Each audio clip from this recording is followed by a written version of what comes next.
एक दिन एक राम नामक व्यक्ति की घड़ी गुम हो गई। पिता से उपहार स्वरूप प्राप्त वह घड़ी उसे अति प्रिय थी। वह उससे भावनात्मक रूप से जुड़ा हुआ था। उसने घड़ी को तलाशने की बेजोड़ कोशिश की। लगभग हर उस स्थान पर जहाँ घड़ी होने की संभावना थी उसने तलाशी, लेकिन वह उसे नहीं मिली।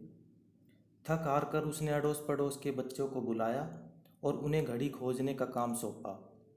उसने घड़ी खोजने वाले बच्चे के लिए एक निश्चित इनाम रखा। बच्चे घड़ी की तलाश में जुट गए। काफ़ी देर तक वे घड़ी को खोजते रहे, लेकिन उन्हें घड़ी नहीं मिली। धीरे धीरे सभी बच्चों ने हार मान ली और राम ने भी अपने मन को मायूस कर लिया। उसे भी लगने लगा कि अब वह घड़ी उसे कभी नहीं मिलेगी। सभी एक स्थान पर बैठे सोच रहे थे। तभी एक बच्चे ने राम से कहा कि वह अकेले में शांति से उस घड़ी को खोजना चाहता है। राम ने सोचा, चलो एक प्रयास और सही। उसने उस बच्चे को इजाज़त दे दी। वो बच्चा घर के भीतर गया और सभी कमरों में खोजने के बाद जब वह बाहर आया तो उसके हाथ में घड़ी थी। राम घड़ी पाकर बहुत खुश हुआ। उसने बच्चे से पूछा, हम सभी ने घड़ी हर जगह खोजी, हमें तो यह नहीं मिली, फिर तुम्हें कैसे मिल गई? बच्चे ने उत्तर दिया, मैं हर कमरे में जाकर शांत होकर घड़ी की टिक टिक की आवाज़ पर अपना ध्यान केंद्रित करने लगा। शांति होने के कारण मुझे घड़ी की आवाज़ सुनाई पड़ गई और मैंने इसे खोज लिया। घड़ी और कहीं नहीं बल्कि राम की अलमारी के नीचे ही थी। राम ने बच्चे को इनाम देकर वापस भेज दिया और घड़ी पाकर खुश हो गया।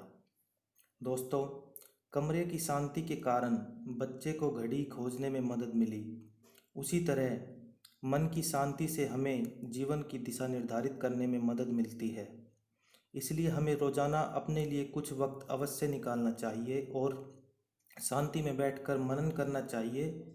उस शांति में ही हमें अपने मन की बात सुनाई पड़ेगी, जो जीवन को समझने और उसके हिसाब से आगे बढ़ने के लिए आवश्यक है। अन्यथा दुनिया की शोरगुल में हम कभी भी अपने मन की बात समझ नहीं पाएंगे और फिर बाद में पछतावा होगा कि हमने अपने दिल की क्यों नहीं सुनी। जबकि वास्तविकता तो यह होगी कि हमने दिल की बात सुनने के लिए कभी वक्त ही नहीं निकाला। उम्मीद है आपको कहानी पसंद आई होगी। हमने पिछली कहानी शिक्षा नंबर 1 में जो सवाल पूछा था उसका उत्तर यह है, ये वक्त गुजर जाएगा। तो आज का सवाल आपके लिए, अगर हारने से डर लगता है तो हमें क्या करना चाहिए? अगर आपको इसका जवाब पता है तो आप कमेंट करके बता सकते हैं। हम नेक्स्ट वीडियो में आपका जवाब बताएंगे। तो आपसे फिर मिलेंगे एक नई वीडियो के साथ। तब तक अपना ख्याल रखें और हमेशा खुश रहें।